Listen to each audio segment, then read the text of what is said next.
Why, hello there, everybody. I got the Pyra sword in Xenoblade Chronicles 3, and I'm about to get the Mythra sword in Xenoblade Chronicles 3, but how do you get it without the use of Amiibo, which can be hard to come by, maybe you just don't collect them. Don't worry, Uncle Jmulls got your back. Don't you worry about a thing, because I'm going to help you get these swords. Now, forewarning, they do involve a little bit of grinding. They want to incentivize you, the player, to go out and buy the amiibos instead of grinding a lot of in-game content to get these things. But it is possible, and it is doable. So allow me to help you.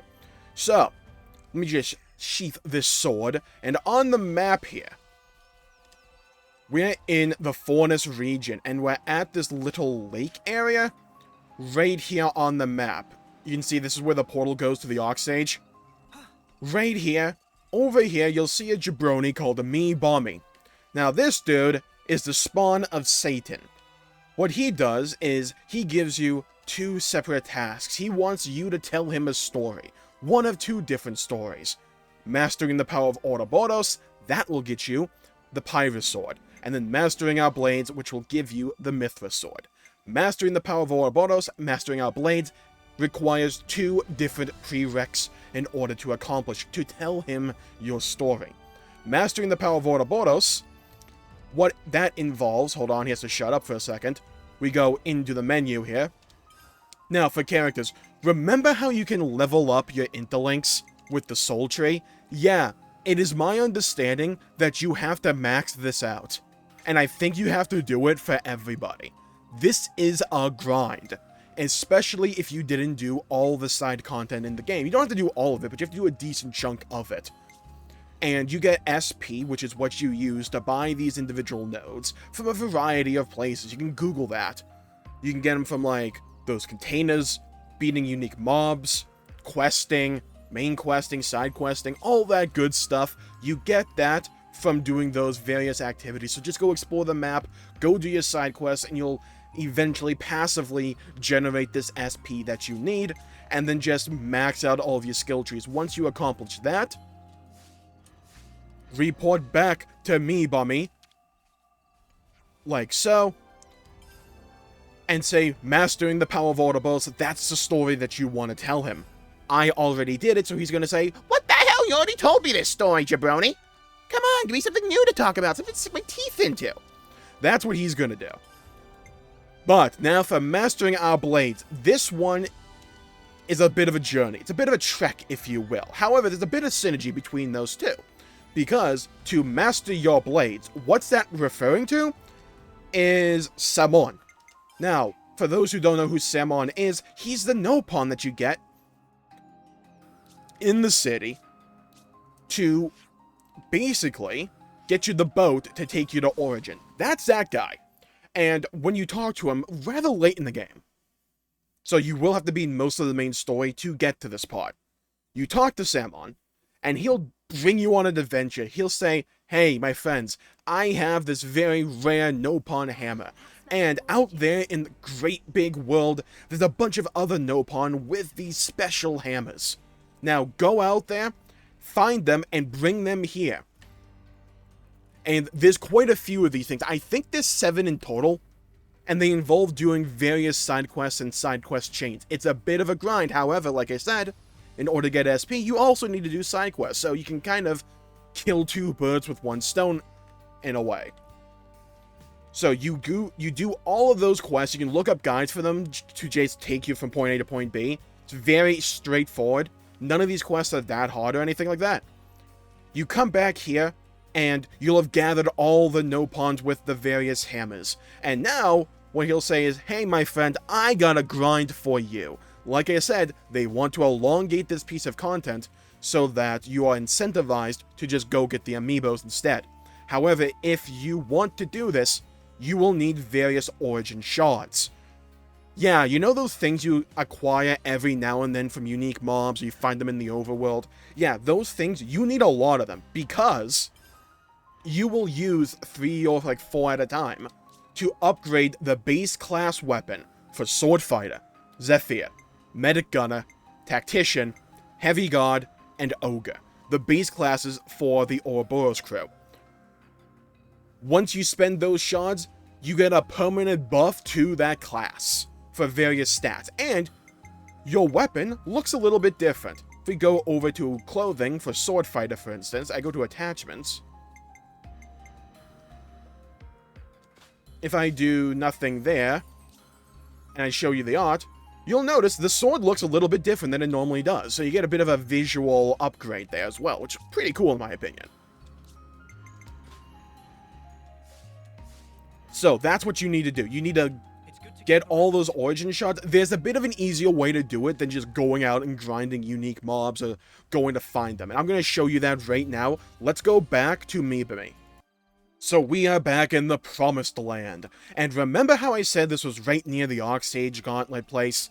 You want to go into this portal, for there's a very easy way to grind up these origin shards that you're going to need, and also to get the ones that you specifically need, because maybe you have enough to buy certain amounts of different weapons. Like, maybe you're like me and you bought all the weapons except for Tactician, because who uses Tactician? But over here, this jabroni, Arcsage's Page Blue, the Prize Exchange Blue, this dude, you want to talk to him. And you want to hit the R button to go over to the Key Item tab, and you're going to go down here, and you're going to notice something. Hey!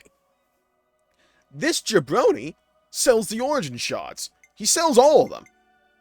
The rhomboid, the rectangular, the square, hexagonal, trigonal, toroidal, round. He sells these things for 1,800 blue Nopon gems, or whatever they're called.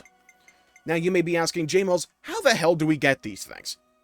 Compared to the amount you have, these things seem pretty cheap, and you can get a decent amount of them.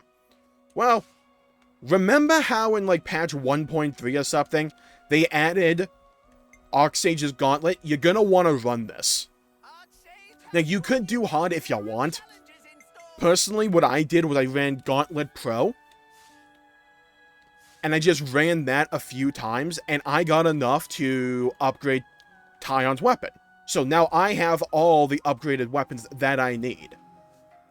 And if you want a quick, easy build, by the way, someone in my Discord recommended this to me, like, months ago. And it's a really strong build. It's Senna on Seraph, right? With these skills, these arts, because basically it's just a giant nuke, where you do a lot of damage with your melees, but when you summon the element, you hit them with a massive element genesis, and it just nukes bosses. And it just nukes groups of enemies. It's very strong, and you can get rather high in terms of the levels with very little effort put in, because you're just going down the list, essentially, from top to bottom, executing fusion arts. I use Leveling Fire Cross Impact, then Flame Lord, Quick Draw, Inferno Dance Summon Element, Element Genesis, Map Cleared, until you get to, like, the very high stages. You do that a few times, like I said, it will be a little bit of a grind, but personally, I like the Arcsage Gauntlet and seeing how high I can get. So just do that a few times, you'll pool up those blue Nopon coins or crystals, whatever they're called, and then you're just going to come over here, do what I did, by the way, and take a screenshot over here of the origin shards that you needed. So for Tyon, this is what I needed. I needed 1 rectangular, 1 square, and 4 hexagonal. So, instead of having to run back like an idiot, I can just open up that screenshot, say, okay, I needed a square, a rectangle, and I need 4 hexagonal. And I can just boom, boom, boom, boom, boom, boom, get those, go back to the city, get my new weapon, get buffed, and now what I can do is I can head back over to Mibami, and I can just get my Mythra weapon. So let's head on over there right now. You know, I always wondered what Nopon would taste like if they were deep fried. So let's go to Mibami here. What tale will you share with Mibami? And now, since I have all my blades for those 6 classes, with their new weapons, I can click on Mastering Our Blades, and with regaling him with tales of adventure. Mama, that interesting idea that Mibami also becomes stronger if Kit bashed something together out of origin shards. Well, apparently you can only work them with an ultimate hammer. And you need a lot of time and skill to master it, too. Oh, but that'll only make it 10 times cooler.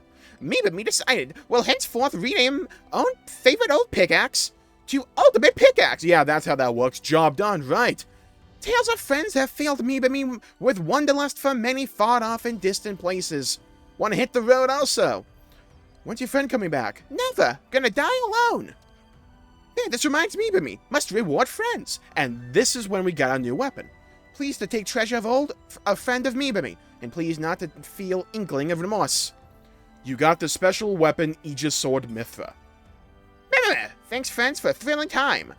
Been thinking, and will make goal to act part of Ouroboros for a little while do guard duty. Will make nice distraction. Self in trouble. Now, I imagine we're going to be using this jabroni again, by the way, for when the Noah and Mio weapons come into amiibos come out. What I imagine those will be the N and M weapons. I think that's what they're going to be. So now, to equip that new Mythra sword, we go to Noah here in the character tab, go down to clothing, hit the Y button for attachments, and we're going to go down to Aegis Sword of Mythra. And I'm going to equip that. And you can equip whatever you want here. Whether you want the eye patch, the Monado you get for beating the game. I'm going to go with Aegis Sword Mythra because I think it's going to look better with my Flash Fencer equipment here. Which is why I equipped this. And see? And now, when we use our Sword Fighter class here, our weapon will be Mythra's Sword. It is limited to... I always mix up the name of this class. The Sword Fighter. You can only do this on the Sword Fighter. I don't know why you can't do it for, like, Incursor. Right? Because it also uses a sword. I'm not entirely sure why they're, like... Why it's, like, some kind of, like, Herculean task. See? Like, you can't use it. You have to use it on Sword Fighter, which is a bit lame, in my opinion.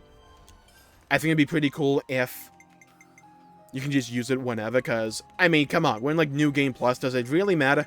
Or, like, we're in the post-game. Does it really matter at the end of the day? Especially, think about how funny it would be doing the War Medic mechanics and animations with Mythra's sword. I'm just saying, that'd be kind of funny. So, yeah. That is how you get the Mythra sword and the Pyra sword in Xenoblade Chronicles 3. I hope that was a bit of help for all of you out there. I'm going to call it there for the day. Thank you all for tuning in. My pleasure for making the video and the guide. Hope it helped you all out there. Leave a comment down below with if it did, and your thoughts on the Pyra and Mythra sword, and what you think may come into the game with the Noah and Mio amiibo somewhere down the line. Let me know. I'd love to hear your thoughts, hear your opinions, and hear your theories. Stay safe, have a great day, go play some video games if you can, and as always, I'll see you all next time. Bye-bye, everybody, until we meet again.